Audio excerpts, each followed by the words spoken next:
So once again good evening to all of you. So आज की video में हम बात करेंगे फंडामेंटल पार्टिकल्स के बारे में। अगर आप एटॉमिक स्ट्रक्चर देखोगे, ठीक, एटॉमिक स्ट्रक्चर चैप्टर को अगर आप देखोगे, एटॉमिक स्ट्रक्चर, तो इस चैप्टर के जो सिलेबस है उस सिलेबस में आपको मिलेंगे फंडामेंटल पार्टिकल्स।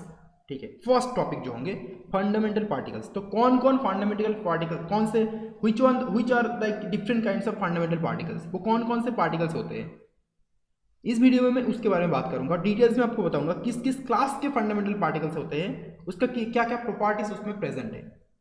ठीक है, हर एक चीज आपको मैं इस वीडियो में बताऊंगा, और ये वीडियो अभी इसी के बारे में होगा, कोई और क्वेश्चन के आंसर में नहीं दूंगा इसमें।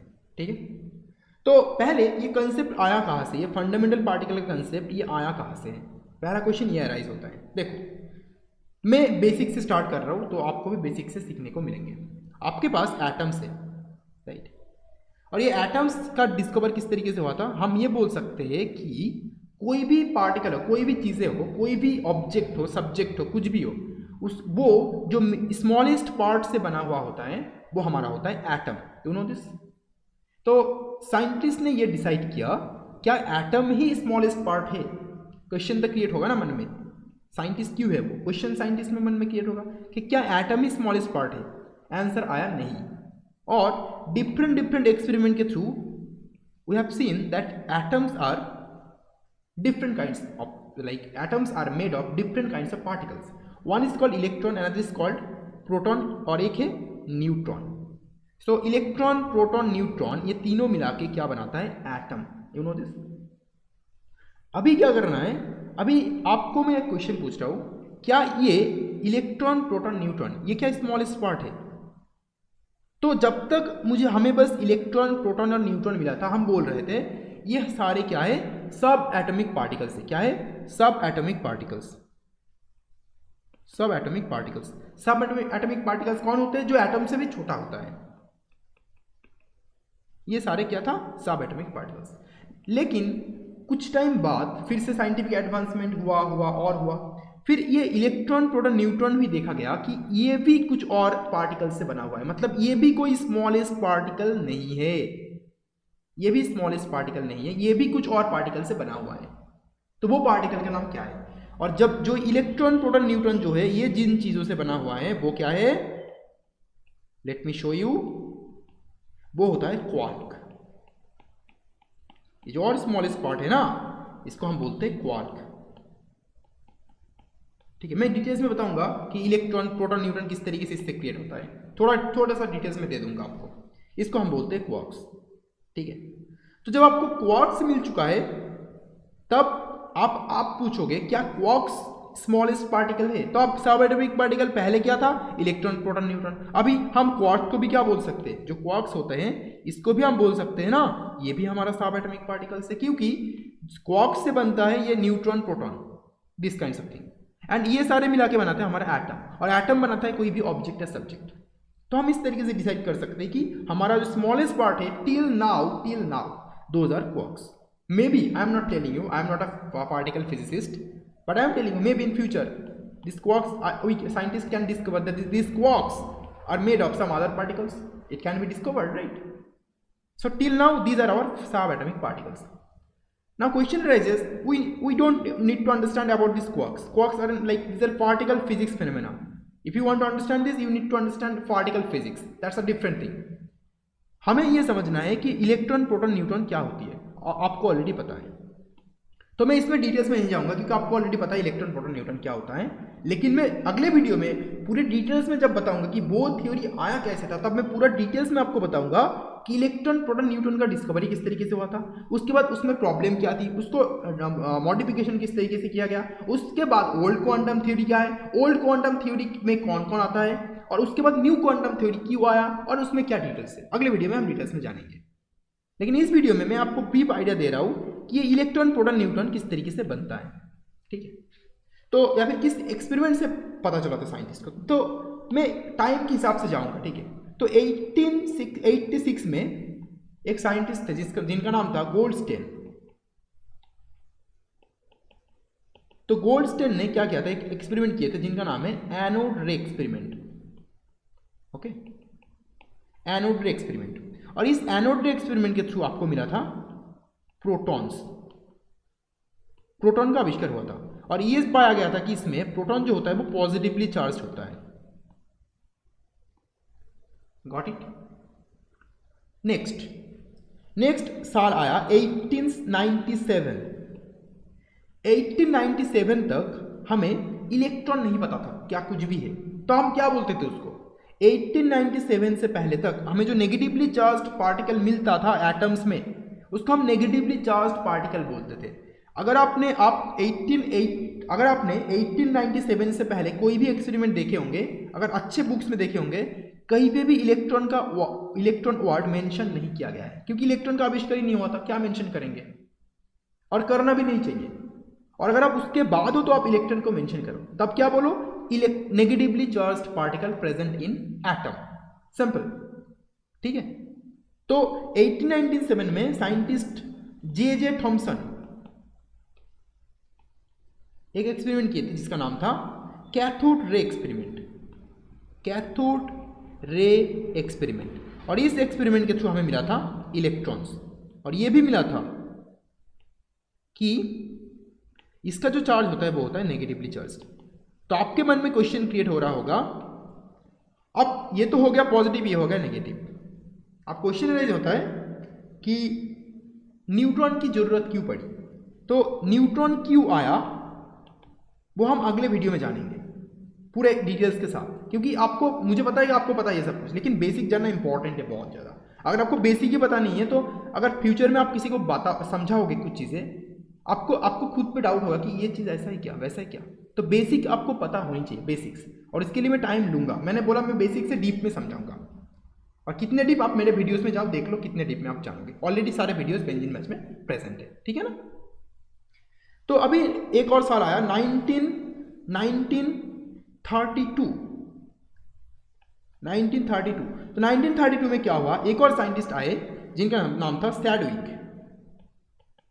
और आपको अगर पता नहीं है, ये सैडविक जो थे ना, ये एक और साइंटिस्ट के स्टूडेंट थे। किसके स्टूडेंट?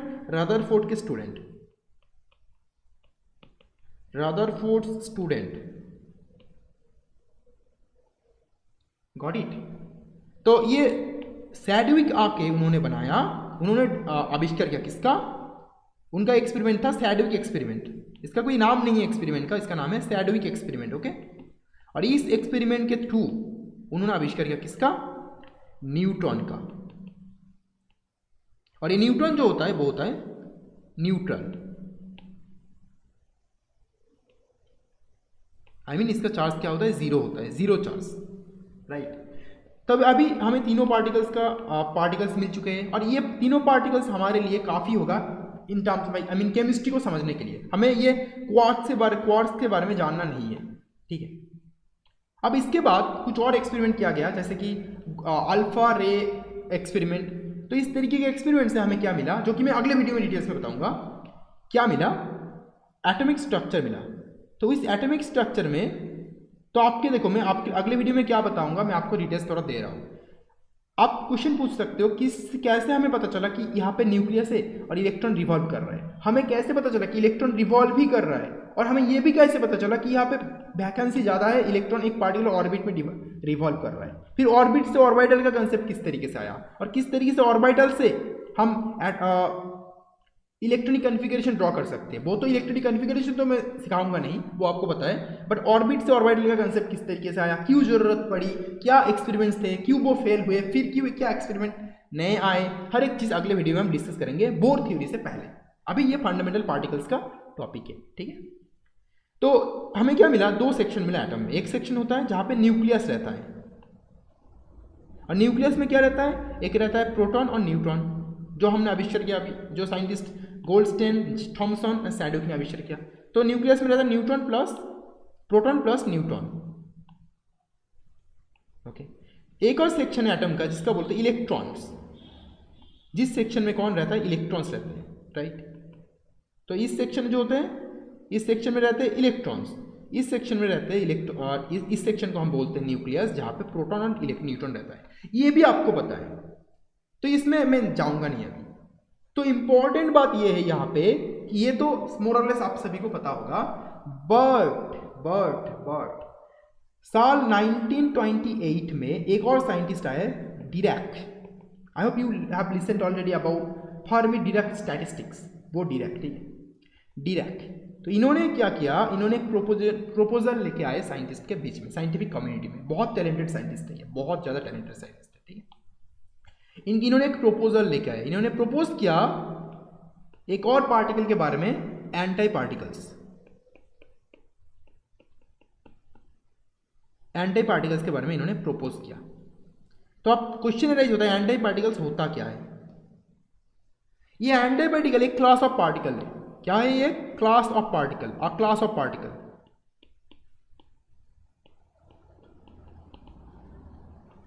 ठीक है, और इस क्लास ऑफ पार्टिकल को आप किस तरीके से डिफाइन कर सकते हो? देखो, एंटी पार्टिकल को समझने से पहले आपको पार्टिकल को समझना पड़ेगा। तो मैं दो पार्ट में डिवाइड कर रहा हूं इसको, एक है पार्टिकल, दूसरा anti particles. Anti particles, okay, दो पार्ट में मैं इसको डिवाइड कर रहा हूं। पार्टिकल्स क्या होती है? पार्टिकल्स वो सब्सटेंस होते हैं जैसे कि न्यूट्रॉन हो गया, प्रोटॉन हो गया, इलेक्ट्रॉन हो गया। तो न्यूट्रॉन का अपना एक एंटी न्यूट्रॉन होगा। क्या होगा? एंटी न्यूट्रॉन, एंटी न्यूट्रॉन्स होंगे। और इस एंटी न्यूट्रॉन को आप डिनोट करोगे एन बार, इस तरीके से। तो एन क्या है? न्यूट्रॉन है। एन बार को हम क्या बोलेंगे? एंटी पार्टिकल बोलेंगे, ठीक है। सिमिलरली प्रोटॉन का एंटी पार्टिकल क्या होगा? Anti proton. एंड इसको हम समझेंगे पी बार। इलेक्ट्रॉन का क्या होगा? Anti electron, okay. यहां पे जगह नहीं है और, तो मैं थोड़ा सा शिफ्ट करके लिख रहा हूं, ओके। इसको हम बोलेंगे एंटी इलेक्ट्रॉन।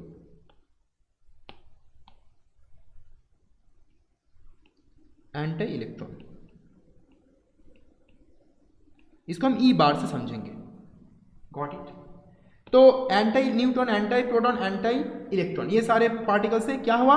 1928 में डिराक ने इसको प्रपोज किए, ठीक है। अब साइंटिस्ट कम्युनिटी क्या होता था पहले, कुछ चीज़ें अगर कोई नए साइंटिस्ट है और वो कुछ प्रपोजल लेके आ रहे हैं तो उनको मानते नहीं थे। तो इन डिराक के केस में भी वही हुआ। मैं स्टोरी बता रहा हूँ आपको।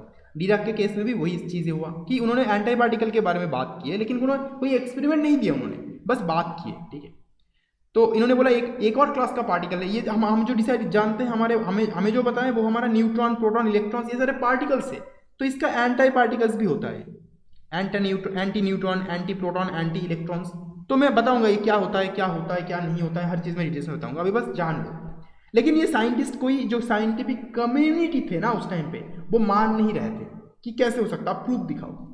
फिर जब उन्होंने, डिराक बहुत से फेमस साइंटिस्ट थे उस टाइम पे, तो तब क्या हुआ, कुछ प्रूफ ढूंढने की कोशिश किया गया, ठीक है।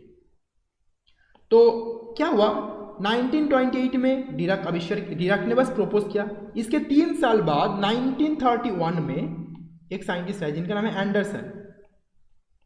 एंडरसन आके फॉर द फर्स्ट टाइम आविष्कार किया एंटी इलेक्ट्रॉन। आप बोलोगे एंटी इलेक्ट्रॉन क्या होता है?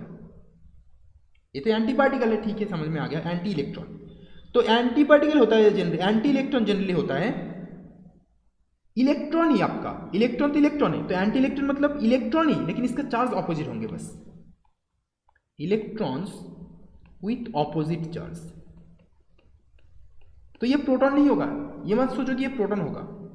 ये स्पिन का भी मामला है बहुत, इसलिए मैं बोल रहा हूं, इसको ज़्यादा डीप में मत समझो, क्योंकि ये ज़्यादा डीप में हमें जानने की जरूरत नहीं है। मैं आपको बता रहा हूँ डिफरेंस कहाँ पे होगा। इसके स्पिन्स में डिफरेंस होंगे, स्पिन्स अलग होंगे। तो इसको प्रोटॉन मत समझो कि एंटी इलेक्ट्रॉन मतलब प्रोटॉन, मत समझो उसको, ठीक है।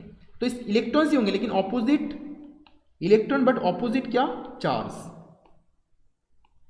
तो इलेक्ट्रॉन का चार्ज -1 है, इसका चार्ज होंगे +1, और स्पिन्स अलग होंगे, इसलिए आप इसको प्रोटॉन के साथ इक्विवेलेंट नहीं बोल सकते, ठीक है। प्रोटॉन के साथ इक्विवेलेंट नहीं बोल सकते। ग्रेट। अभी इलेक्ट्रॉन्स विथ ऑपोजिट चार्ज, ये भी आपको मिल चुका है, ये हमारा एंटी इलेक्ट्रॉन है। इसको हम, इसका एक स्पेशल नाम है जिसको बोलते हैं हम पॉजिट्रॉन। मतलब एंटी इलेक्ट्रॉन का हम क्या बोलते हैं? पॉजिट्रॉन। तो पॉजिट्रॉन मतलब इलेक्ट्रॉन विथ +1 चार्ज, लेकिन इसका मतलब ये नहीं है कि ये आपका प्रोटॉन बन गया, नहीं। प्रोटॉन अलग, प्रोटॉन का स्पिन प्रॉपर्टीज अलग होता है। वो बार बार मैं रिपीट कर रहा हूँ, ये पार्टिकल फिजिक्स की चीज़ें हैं जिसमें मैं नहीं जाऊँगा। मुझे इतने पार्टिकल फिजिक्स में थोड़ा बहुत नॉलेज है, बट 0.0001% नॉलेज है, बाकी कुछ नहीं है। वो बहुत वास्ट सब्जेक्ट है, स्पेस साइंस का पार्ट है वो, ठीक है, नहीं जाऊंगा मैं आपको केमिस्ट्री समझा रहा हूँ इसमें।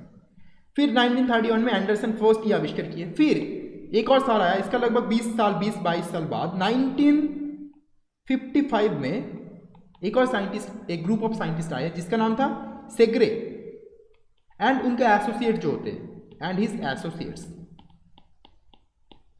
यहाँ पे नाम बताना भी इंपॉर्टेंट है, साल बताना भी इंपॉर्टेंट है, आपको आइडिया लगना चाहिए किस तरीके से साइंटिफिक इनोवेशन होता था तब। तो उन्होंने आके for the first time anti proton आविष्कार किया। इन्होंने और इनके एसोसिएट्स थे ना, एसोसिएट्स, इन्होंने आके फर्स्ट टाइम एंटी प्रोटॉन आविष्कार किया, एंटी प्रोटॉन इसका आविष्कार किया, ठीक है। सिमिलरली 1956 में भी क्या हुआ, एक साइंटिस्ट थे जिनका नाम था क्वार्क। यहां पे ये क्वार्क कोई सब एटॉमिक पार्टिकल नहीं है, ठीक है, सब एटॉमिक पार्टिकल नहीं है। ये क्वार्क जो है एक साइंटिस्ट का नाम है, क्वार्क और उनका एसोसिएट मिलके क्या बनाया, एक और पार्टिकल का आविष्कार किया जिसका नाम था एंटी न्यूट्रॉन। तो धीरे धीरे इस तरीके से आविष्कार हो रहा था। मतलब जो डायरेक्ट साइंटिस्ट डायरेक्ट ने जिनका प्रपोज किए थे थियोरेटिकली, डेफिनेटली थियोरेटिकली उन्होंने जो प्रपोज किए थे वो एक्चुअली सही था। तो वो वेरीफाई कब हुआ, 1928 में उन्होंने प्रपोज किया, 31 में anti electron that is called positron, 1955 में एंटी प्रोटॉन, 6 में एंटी न्यूट्रॉन का आविष्कार हो गया। मतलब एंटी पार्टिकल भी प्रेजेंट होता है। अब क्वेश्चन राइज होता है, अगर मान लो आपके पास पार्टिकल है और इस पार्टिकल मतलब क्या है, smallest part of atoms, electron proton neutron. तो अगर मान लो ये मेरे पास एक की है, आपको दिख रहा है एक की है, तो इस ये की किससे बना है, एक मेटल से, और उस मेटल का पार्टिकुलर एटम है आयरन, डेफिनेटली। तो इसको हम बोलेंगे, मतलब ये जो चीजें बन रहा है ना, ये पार्टिकल से बन रहा है, तो इसको हम क्या बोलेंगे, मैटर। पार्टिकल से क्या बनता है, मैटर, कोई भी मैटर बनता है। अगर क्या हुआ, पार्टिकल के साथ एंटी पार्टिकल टच में आया ना, क्या होगा पता है, पार्टिकल के साथ अगर एंटी पार्टिकल टच में भी आ गया, टच में थोड़ा सा ऐसे ही, अगर ये पार्टिकल है और ये मेरा एंटी पार्टिकल है, दोनों अगर टच में आ गया, क्या होगा पता है, दैट कॉजेज डिस्ट्रक्शन, पूरा खत्म हो जाएगा सब कुछ। तो अब मैं थोड़ा सा आपको हिंट दे रहा हूं, मान लो ये हमारा सन है, ये हमारा अर्थ है, राइट, और अदर प्लैनेट्स भी है यहाँ पे। तो ये जो भी आपको आजू बाजू आसपास जो भी दिख रहा है, जो भी देख रहे हो, आप खुद भी हो, आप खुद भी मॉलिक्यूल से बने हुए हो, सारे के सारे पार्टिकल से, सारी की सारी चीजें पार्टिकल से, मतलब सारी की सारी चीजें मैटर है जो पार्टिकल से बना हुआ है। और ये समझा जाता कि ये जो एंटी पार्टिकल है ना, ये यूनिवर्स में कहीं और पे है, और वो चीजें मैटर के साथ इंटरैक्ट अभी नहीं कर रहा है, या फिर हम जहां पे रहते हैं यूनिवर्स में, उस जगह पे ये इंटरैक्ट नहीं कर रहा है। अगर ये इंटरैक्ट करता जहां पे हम हैं, तो हम नहीं रहते, पूरा डिस्ट्रक्शन ही डिस्ट्रक्शन होता। मतलब यूनिवर्स में जो पार्टिकल या मैटर सेक्शन है, और जो एंटी पार्टिकल जो क्या बनाता है, एंटी मैटर बनाता है। क्या बनाता है, एंटी पार्टिकल एंटी मैटर। और अगर मैटर और एंटी मैटर पास पास आ गया, टच भी हो गया, तो क्या होगा, पूरा डिस्ट्रक्शन होगा, जो कि नहीं होना चाहिए। मतलब हमारा यूनिवर्स, हमारा सोलर सिस्टम ठीक है, इसका मतलब यहाँ पे बस मैटर है, एंटी मैटर प्रेजेंट नहीं है। एंटी मैटर कहीं दूर यूनिवर्स में प्रेजेंट है, इसलिए ये डिस्ट्रक्शन नहीं हो रहा है। लेकिन अगर होगा तो इस तरीके से होगा। Okay, that is the logic. तो इस तरीके से प्रोटॉन और एंटी प्रोटॉन काम करता है, मैटर और एंटी मैटर काम करता है, इलेक्ट्रॉन और एंटी इलेक्ट्रॉन काम करता है, न्यूट्रॉन और एंटी न्यूट्रॉन काम करता है। तो ये एक क्लास का एलिमेंट्स, एक क्लास का पार्टिकुलर, एक क्लास ऑफ पार्टिकल्स के बारे में मैंने आपको बता दिया। ओके, सिमिलरली अगर मैं आपको बताऊं एक और क्लास का पार्टिकल है, अनदर क्लास। इस क्लास में हम किसके बारे में जानेंगे, न्यूट्रिनो के बारे में। एंड अगर न्यूट्रिनो प्रेजेंट है, न्यूट्रिनो क्या होगा, एक पार्टिकल होगा, और यहां पे क्या होंगे, एंटी न्यूट्रिनो। जो क्या होंगे, एक एंटी पार्टिकल होंगे।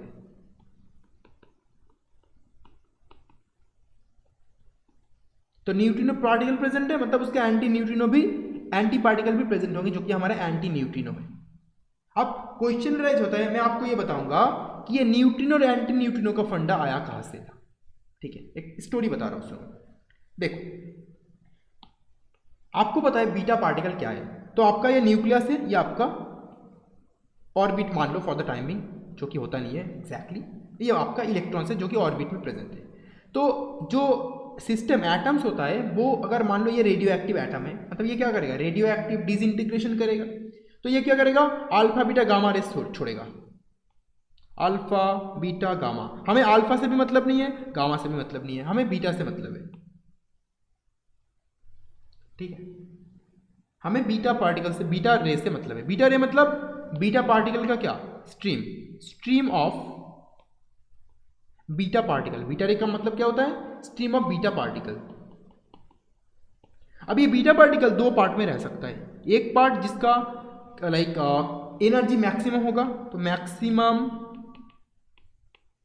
Energetic beta particle.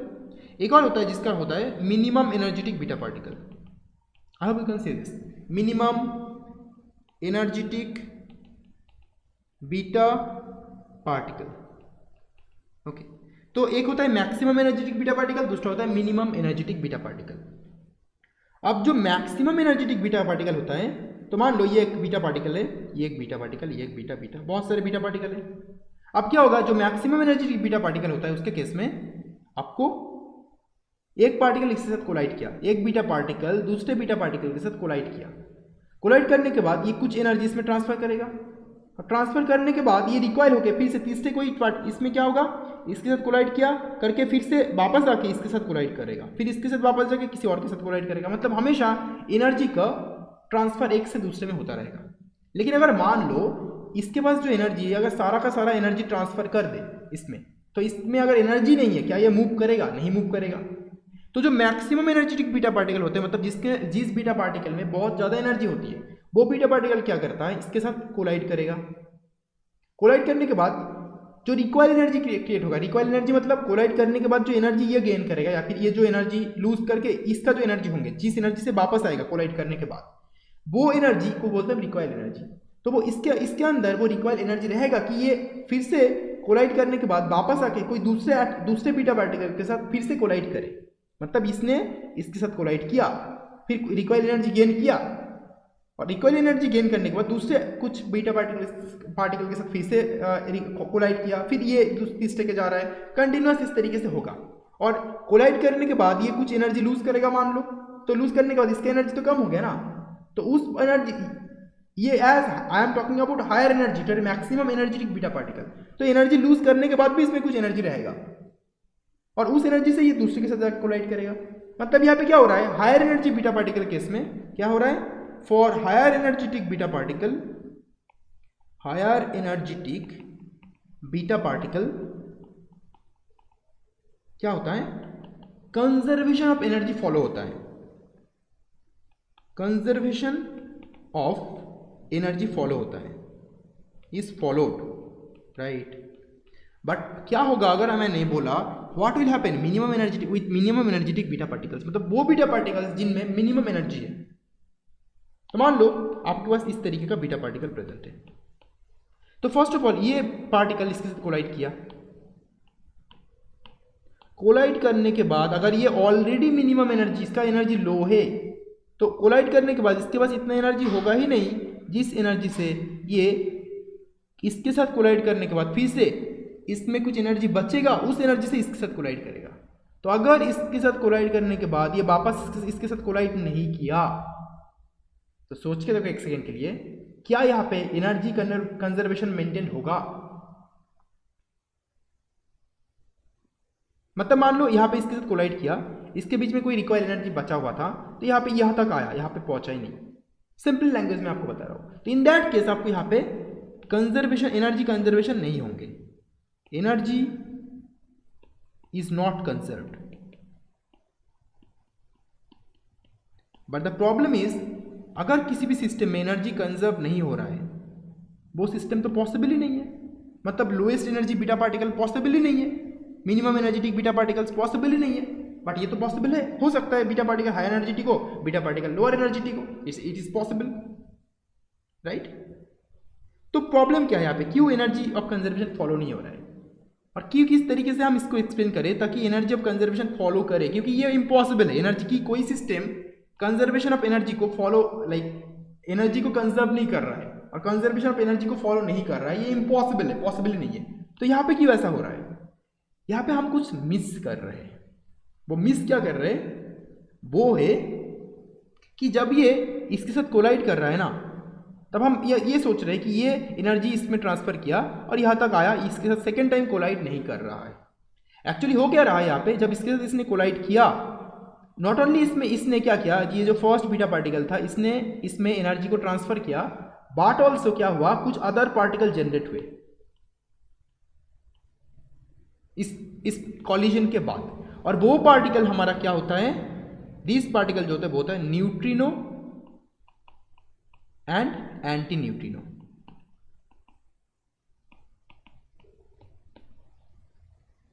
ठीक है, तो ये होता है न्यूट्रिनो और एंटी न्यूट्रिनो पार्टिकल जनरेट होता है इस तरीके से। तो ये होता है पूरा फंडामेंटल चीज़ है कि ये न्यूट्रिनो और एंटी न्यूट्रिनो, ये इस क्लास के पार्टिकल्स किस तरीके से हमें मिलता है, समझ में आ गया। इसी तरीके से अदर क्लासेस भी है, अदर क्लासेस ऑफ पार्टिकल्स भी है। जैसे कि मान लो फर्स्ट एग्जांपल मेसॉन क्लास का पार्टिकल्स है मेसॉन्स। देन मान लो हाइपरियंस इस क्लास का पार्टिकल भी, इस क्लास का पार्टिकल भी है, सारे के सारे क्लासेस के पार्टिकल्स प्रेजेंट है। ठीक है, तो इस तरीके से डिफरेंट क्लासेस के पार्टिकल्स होते हैं। Got it. सो अभी मैं आपको पूरे डिफरेंट क्लासेस के पार्टिकल्स के बारे में बताऊंगा, और आपको मैं ये भी बताऊंगा यहाँ पे कि कितने सारे पॉसिबल पार्टिकल्स हैं और कितने उसमें किसको क्या बोलते हैं, और इलेक्ट्रॉन प्रोटॉन न्यूट्रॉन किस क्लास में आते हैं। आपके पास क्या है, इलेक्ट्रॉन प्रोटॉन और न्यूट्रॉन जो है वो किस क्लास में बिलोंग करता है, ये भी आपको मैं दिखाऊंगा। तो मैं पूरा एक लिस्ट दे रहा हूँ जो कि मैं पहले से खुद से बना के रखा हूँ, क्योंकि लिस्ट लिखने में टाइम वेस्ट होगा, तो मैं टाइम वेस्ट नहीं करना चाहता हूँ। ठीक है, तो मैं आपको दिखा देता हूँ, मुझे 30 सेकंड्स दे दो एक बार। ठीक है, मुझे बस 30 सेकंड्स दे दो,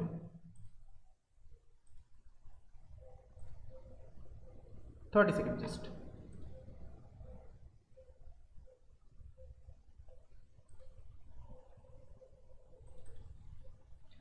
आई होप आपको दिख रहा होगा, जो ये है ना, आपको आई होप ये स्क्रीनशॉट जो स्क्रीन है आपको मैं शेयर कर रहा हूँ, आपको आई होप ये दिख रहा होगा।